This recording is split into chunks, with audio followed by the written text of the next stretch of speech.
My stepmom took every dollar I earned to fund her son's dreams. Now I'm a self-made billionaire and he's the one standing outside my office building with a resume. If this story has your heart already, take 1 second to subscribe. And tell us in the comments where you're watching from so we can welcome you properly. I was 16 when I opened my first bank account, clutching $300 from my summer job at Morrison's Diner. My stepmom Pauline intercepted me at the door. "Miranda, baby, we need to talk about your money." Her smile didn't reach her eyes. She'd married my father 2 years after my mother's death, bringing her son Boyd into our Baltimore row house. Boyd was 18, charming, and according to Pauline, destined for greatness. I was just the grieving daughter in the way. "Your daddy and I think it's best if I manage your earnings," she said, fingers already reaching for my envelope. "You're young. You don't understand financial responsibility yet." My father stood behind her, silent. He'd been silent a lot since Mom died. "But I earned this," I whispered, pulling back. The words felt dangerous in my mouth. Pauline's expression hardened. "Boyd got accepted to Morehouse College. Do you know how expensive that is? This family has to make sacrifices. Your mother would have understood putting family first." She weaponized my mother's memory like she always did, and I watched my father flinch. "Now hand it over, Miranda. Don't be selfish." My fingers trembled as I surrendered those bills. Boyd smirked from the staircase, his Howard University hoodie pristine. I'd already been wearing the same 3 outfits to school for months. That night, I heard them celebrating downstairs, Pauline's laughter echoing through the vents. I pressed my pillow over my ears and swore I'd remember this feeling. For the next 2 years, every dollar I earned disappeared into Pauline's purse. I worked double shifts at Morrison's, took weekend gigs babysitting the Henderson twins, even sold my artwork at the Inner Harbor Marketplace. Boyd needs new textbooks. Boyd is joining a fraternity. Boyd has a networking event. Always Boyd.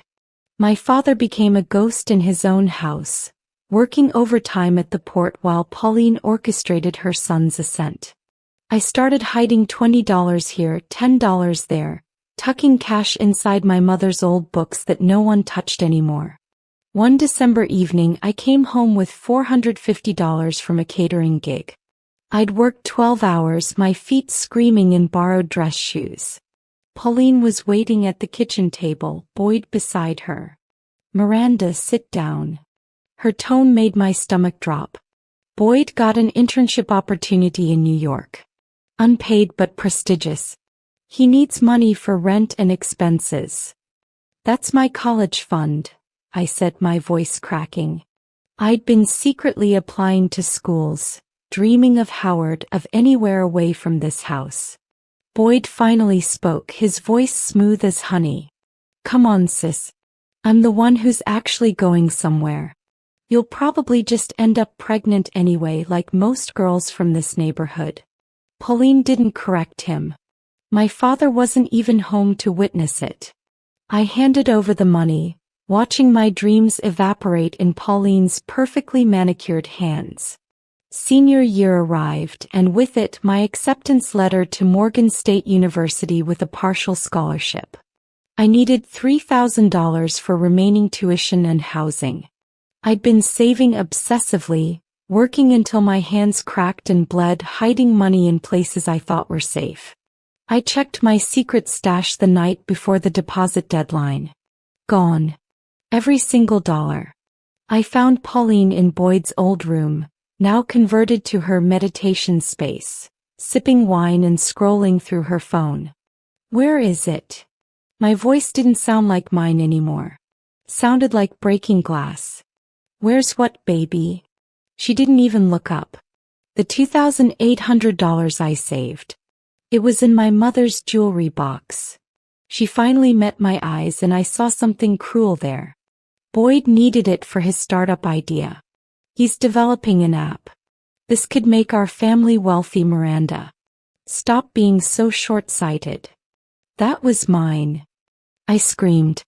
My father appeared in the doorway, and for one desperate moment, I thought he'd defend me. Dad, tell her.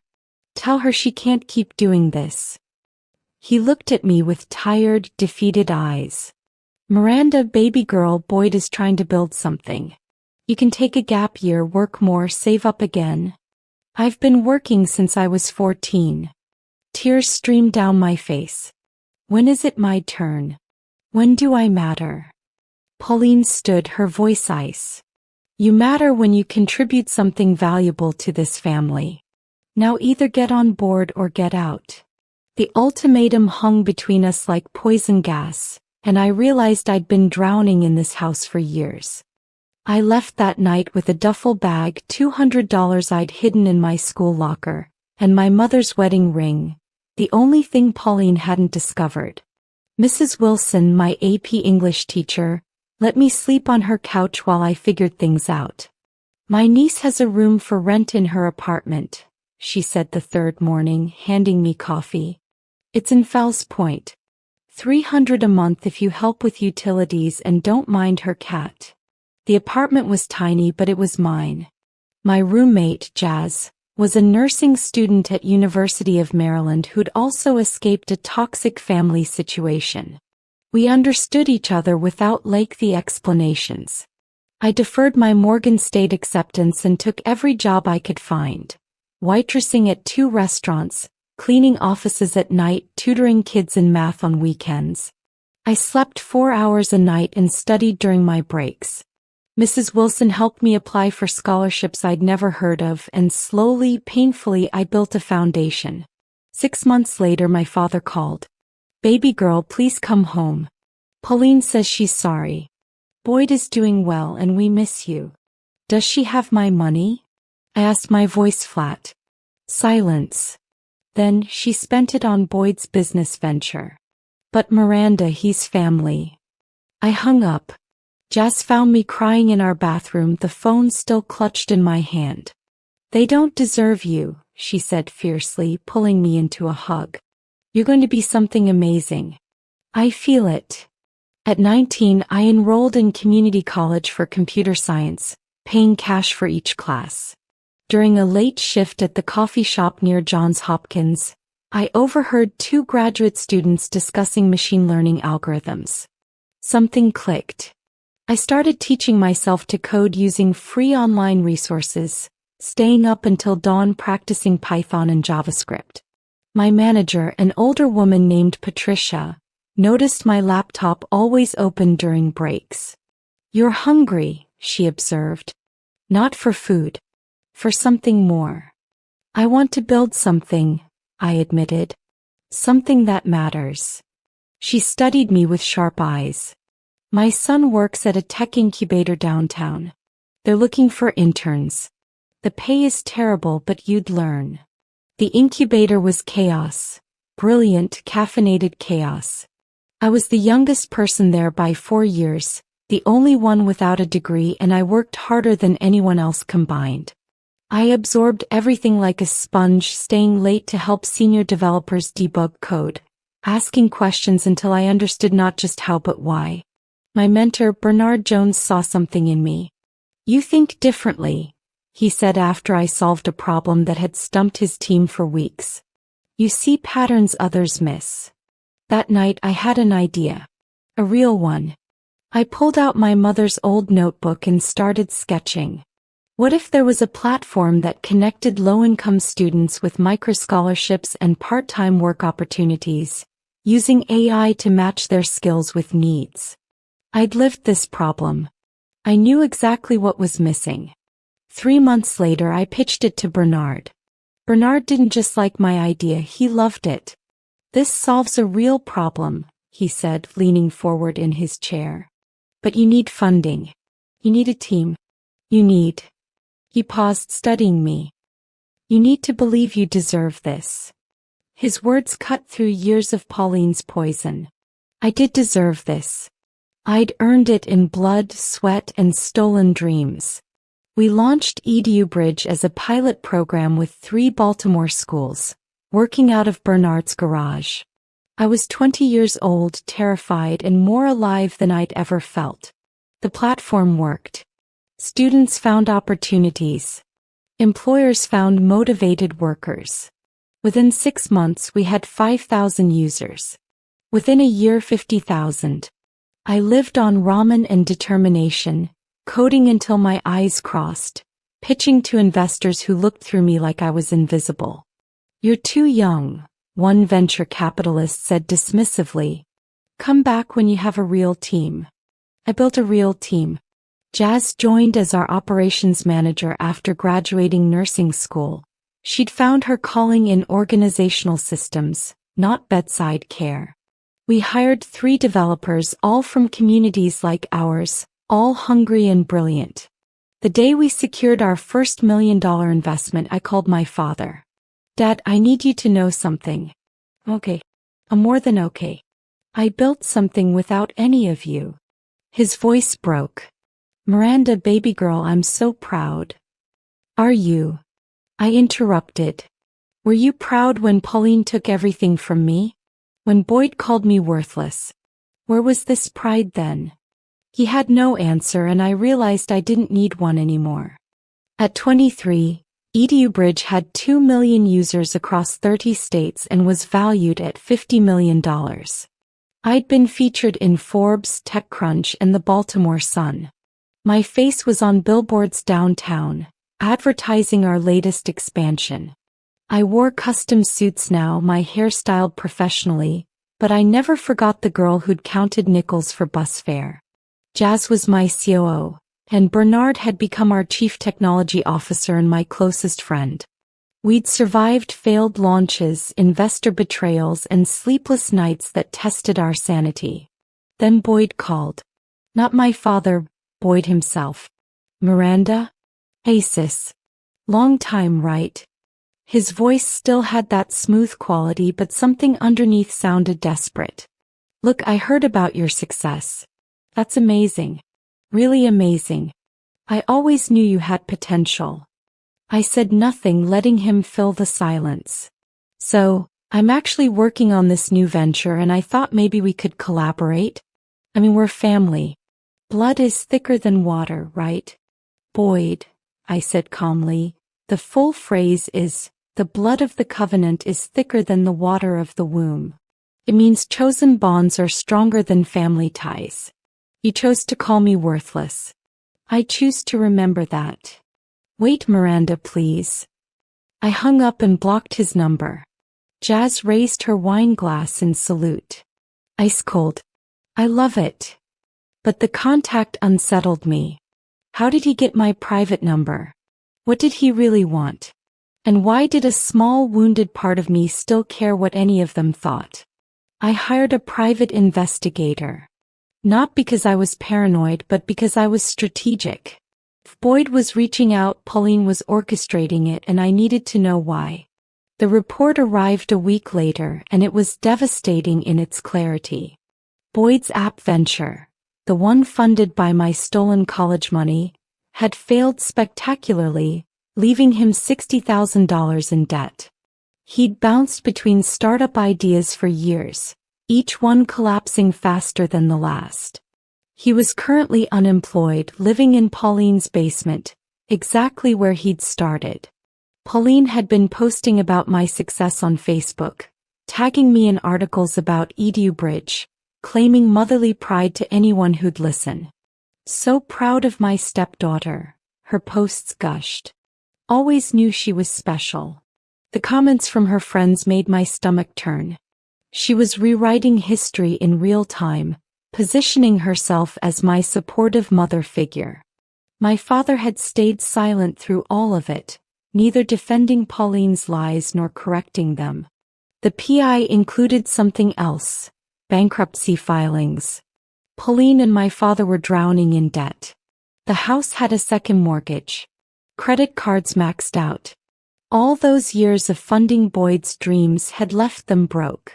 I stared at the documents spread across my desk, feeling nothing.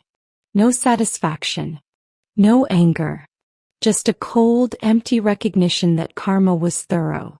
Jazz leaned against my doorframe. What are you thinking? I'm thinking they're about to lose everything, I said softly. And I'm thinking I should feel something about that. 3 months later, I was in my corner office on the 30th floor of Baltimore's newest skyscraper, reviewing acquisition proposals, when my assistant buzzed me. Ms. Williams, there's a Boyd Thompson here. He says he's family. He doesn't have an appointment, but he's insisting. My heart rate didn't even spike. I'd been preparing for this moment since the PI's report. Send him away, I said. No appointment, no meeting. Company policy. Through my office window, which overlooked the building's entrance plaza, I watched him appear 30 minutes later. Boyd stood on the sidewalk staring up at my building like it was Mount Everest. He was thinner than I remembered, his clothes cheaper, his posture defeated. He held a folder, probably his resume. He stood there for 4 hours. I watched between meetings, fascinated by his persistence. He approached employees leaving for lunch, trying to hand them his folder. Security eventually moved him to the public sidewalk across the street, where he continued his vigil. By evening he was sitting on the curb, head in his hands. My assistant appeared with my coat. That man is still out there. Should I call the police? No, I said. Let him sit. He'll leave eventually. But he didn't. For 3 days, Boyd appeared outside my building, resume in hand, trying to intercept anyone he thought might carry his plea to me. Employees started talking. Social media picked it up. Man camps outside Texio's office begging for job. The irony wasn't lost on anyone. Jess found me watching from my window on day 4. You going to talk to him? What would I say? I finally agreed to see him on day 5, not out of mercy, but because his presence was becoming a distraction. My PR team was fielding questions. I had him brought to a small conference room, not my office. He needed to understand the hierarchy. Boyd looked worse up close. Dark circles under his eyes, a nervous energy I'd never seen before. Miranda, he started, but I held up my hand. Mr. Thompson, I said formally, I'm told you've been requesting a meeting. You have 10 minutes. He flinched at the surname usage. I wanted to apologize. For everything. The things I said when we were younger, the way Mom, Pauline, treated you. I was wrong. I was so wrong. His voice cracked. I'm not asking for charity. I have a degree from Morehouse. I have experience. I'm a hard worker. Are you? I interrupted, pulling out the PI's report. Because according to this, you've had 6 jobs in 5 years. You've started 4 companies that failed within months. You've never held a position longer than 14 months. I watched the color drain from his face. You want to know what hard work looks like, Boyd? It looks like working 3 jobs at 16. It looks like coding until your eyes bleed because you can't afford to fail. It looks like building something from nothing while everyone tells you you're worthless. I know, he whispered. I know I don't deserve. You're right. You don't. I stood up. But let me explain something about EDU Bridge. We hire people from broken places. People who've been overlooked, underfunded, told they weren't enough. We hire people who are hungry. I paused. You've never been hungry a day in your life, Boyd. Boyd didn't leave. He sat there, tears streaming down his face, and for the first time he told the truth. Mom pushed me into everything, he said quietly. The college I didn't want to attend. The internships that made me miserable. The business ventures I knew would fail. She lived through me and I let her because it was easier than disappointing her. I watched what she did to you and I said nothing because I was a coward. He looked up, meeting my eyes. The worst part. I was jealous. You actually wanted the things you worked for. You had passion. Purpose. I just had her expectations crushing me. That's not an excuse, I said, but something in my voice softened despite myself. I know. I'm not asking for forgiveness. I'm asking for a chance to prove I'm more than what she made me. He pushed his resume across the table. Put me in your mail room. Your janitorial staff. I don't care. I need to learn what you learned. How to build something real. I picked up his resume, scanning it. It was professionally done, impressively empty. Where's Pauline now? I asked. At home, probably coaching Dad on how to approach you. He sent me here, Miranda. She thinks you'll cave because we're family. She's planning her victory party right now, telling neighbors how her successful stepdaughter is finally helping her poor brother. His laugh was bitter. She doesn't understand that you don't owe us anything. That you never did. I studied him, this broken version of the golden boy who'd haunted my adolescence. Do you really want to work, Boyd? Or do you want absolution? Both, he admitted. But I'll settle for the first and earn the second. I made Boyd an offer. You want to work for EDU Bridge? Fine. But not here. Not in this building where everyone knows you're my stepbrother. I pulled out a tablet showing him a map. We're opening a new community center in West Baltimore, the neighborhood where I grew up. It'll provide free coding classes, job training, and mentorship. You'll manage it. $40,000 a year salary, less than our entry-level positions. You'll work directly with kids who remind you of what I was. Kids whose families steal their dreams. I watched his face carefully. You'll report to Jazz, not me. You'll be evaluated quarterly. One mistake, one hint of entitlement, and you're gone. Do you understand? He nodded, speechless. And Boyd? Pauline can never know where you work or what you do. This isn't about her redemption story. This is about yours. I stood, signaling the meeting's end. You start Monday. 6 a.m. We're something you don't mind getting dirty. We're still renovating this space. After he left, Jazz appeared in my doorway. You're soft, she said, but she was smiling. Maybe, I admitted. Or maybe I'm giving him the chance no one gave me, to prove himself without her poison in his ear. And if he fails? Then he fails honestly, and I'll have no regrets. I turned back to my window, watching Boyd walk away with actual purpose in his step for the first time I could remember. Besides, those kids deserve someone who understands what it's like to disappoint the people who claim to love you. Jazz squeezed my shoulder. Your mother would be proud. I let myself believe it. 6 months later, Boyd was thriving. The community center was exceeding projections, serving 200 students. He worked 80-hour weeks without complaint, slept on an air mattress in a studio apartment in the same neighborhood where I'd once counted nickels, and slowly, painfully became someone real.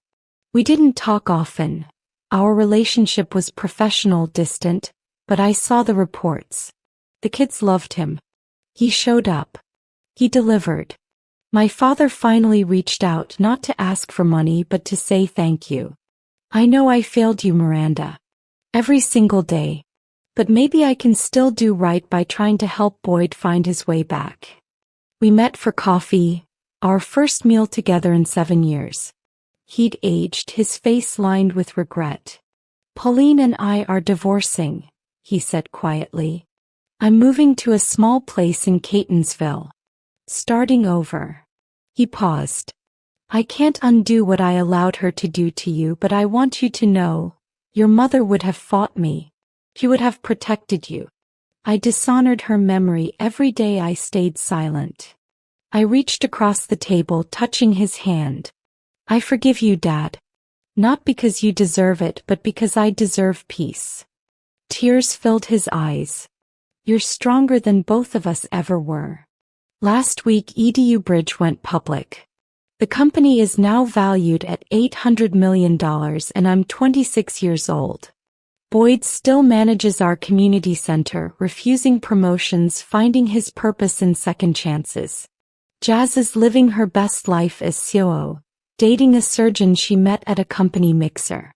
Bernard became a multimillionaire through his equity stake and started 3 new ventures. Me. I bought the row house where I grew up, not to live in but to convert into a scholarship foundation headquarters. Every year we'll fund 50 students who've had their dreams stolen by family members. We'll call it the Miranda Williams Foundation for Resilient Futures. Pauline sent a letter to my office. My assistant intercepted it. I threw it away unread. Some stories don't need endings. They need boundaries. I stood in that empty row house last Tuesday, in the bedroom where I once cried into my pillow, and I felt my mother's presence like warm sunlight. I made it, Mom, I whispered. I made it without them and I made it matter. Outside my office window, Baltimore sparkled in the evening light. My city. My empire. My terms. And somewhere out in West Baltimore, a kid who reminded me of my younger self was learning to code, dreaming impossible dreams and believing they might just come true. That's legacy. That's justice. That's enough.